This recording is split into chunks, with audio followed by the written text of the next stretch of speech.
Screen पे एक article देख रहे हैं, इस्लामाबाद पोस्ट का ये आर्टिकल है और इस आर्टिकल में ना अब पाकिस्तान का डर निकलकर सामने आ रहा है। अब ये क्यों कह रहे हैं कि पाकिस्तान को ना अब प्रैक्टिकल बन जाना चाहिए। आखिरकार भारत और अमेरिका में ऐसा क्या हो रहा है जिसके बाद ये प्रैक्टिकल बनने की बात कह रहे हैं। वहीं दूसरी तरफ आखिरकार अमेरिका ने ऐसा क्या भेजा है जो ये दिखला रहा है कि हाँ भाई अब हम रिश्तों को नॉर्मल करना चाहते हैं। और इन सब के बीच में क्या भारत और अमेरिका के बीच 4 अरब डॉलर का कौन सा समझौता हो सकता है। जियोपॉलिटिक्स में बहुत कुछ चल रहा है। हमेशा की तरह वर्ल्ड मिरर के इस एपिसोड में जानने को मिलेगा बहुत कुछ। आइए जानते हैं इन खबरों को विस्तार से। डोनाल्ड ट्रंप ने पीएम मोदी के लिए मैसेज दिया। पीएम मोदी ने डोनाल्ड ट्रंप के मैसेज का जवाब दिया। हालांकि पीएम मोदी के जवाब को कहा जा रहा है कि पीएम मोदी ने भारत और अमेरिका के संबंधों को लेकर बात कही, जबकि डोनाल्ड ट्रंप ने मोदी और ट्रंप के संबंधों की चर्चा करी थी। यानी कि भारत ने ये साफ कर दिया कि अगर व्यापार वार्ताएं हो रही हैं तो हमारी रेड लाइन जो है उसी तरीके से रहेगी, यानी कि हम उसी आधार पर बात करेंगे जहां हमारे समस्याओं को खेड़ा नहीं जाए, हमारे एग्रीकल्चर सेक्टर, डेयरी सेक्टर में घुसने की कोशिश न हो। तो यहाँ पर एक नई शुरुआत दिख रही है। दुनिया में एक राहत भी आई है। बहुत सारे एक्सपर्ट अब ये महसूस कर रहे हैं कि चलो भारत और अमेरिका के बीच में अब कुछ तो पॉजिटिव की तरफ बढ़ रहा है ना, अब कम से कम कुछ तो चीजें अच्छी हो रही है। वहीं पाकिस्तान में एक पैनिक शुरू हो गया है और ये उनके मीडिया हाउसेस में दिखना शुरू हो चुका है। एक समय था जब जनरल मुनीर ने कई सारी बातें कह दी। अमेरिका में पहुंचकर भी जनरल मुनीर ने भारत को धमकाने वाले अंदाज में बयान दिए, पर अब सीन एकदम से पलटता हुआ नजर आ रहा है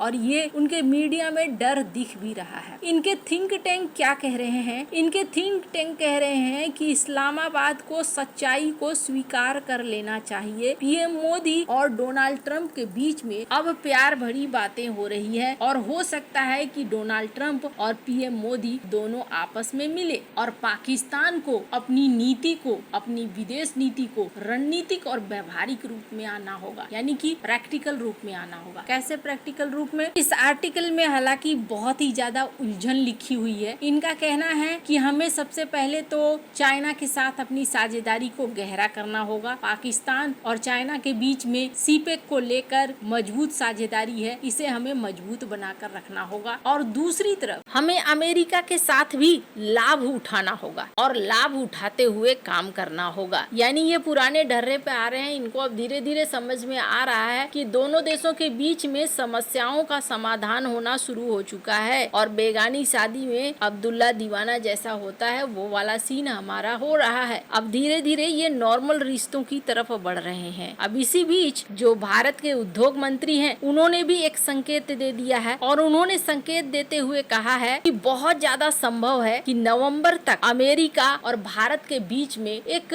डील हो जाए और समस्या हल हो जाए। और ये एक बड़ा संकेत है। अगर नवंबर तक डील हो जाती है, समस्याएं हल हो जाती हैं, तो व्यापार के जो मुद्दे हैं वो हल हो जाएंगे। हाँ, एक चीज जरूर देखने को मिली, भारत और अमेरिका के इन रिश्तों के बीच में लुटेंक ने कहा था कि 2 महीने में भारत सॉरी कहेगा और सॉरी कह के डील करेगा। ये सारी बातें अब चली गई हैं पीछे और दोनों के बीच में अच्छे रिश्ते बढ़ रहे हैं। पर इन सब में ना सबसे बड़ा चौंकाने वाली चीज देखने को मिल रही है कि एक प्रतिनिधि मंडल भी आ रहा है, एक टीम भी आ रही है भारत के साथ साल 2019 में हुए एक डील को लेकर बात करने। अमेरिका और भारत के बीच में 4 अरब डॉलर का एक सौदा हुआ था P-8I नौसैनिक गश्ती विमानों का और अमेरिकी प्रतिनिधि मंडल अगले सप्ताह भारत का दौरा करने वाला है। ये सौदा जो पहले रुक गया था अब एक बार फिर से गति पकड़ रहा है। बोइंग P-8I पोसाइडन जो कि एक लंबी दूरी का समुद्री गश्ती और पनडुब्बी रोधी विमान है जो भारतीय नौसेना की समुद्री निगरानी और सुरक्षा क्षमताओं को बढ़ाएगा। ये डील साल 2019 में ही मंजूर हो गया था, लेकिन फिर कोविड जैसी समस्याएं आनी शुरू हो गई और उसके बाद हाल फिलहाल में दोनों देशों के बीच में तनाव लगातार बढ़ता चला गया और इसने भी समस्याओं को पैदा करना शुरू कर दिया। अब जाकर जब स्थितियां धीरे धीरे नॉर्मल होती जा रही हैं, तब देखने को मिल रहा है कि ये विमान के सौदों की भी बातचीत होनी शुरू हो गई है। इन सब के बीच में एक और बड़ी खुशखबरी आई है और वो खुशखबरी है तेजस MK1 को लेकर। HAL को भारत के तेजस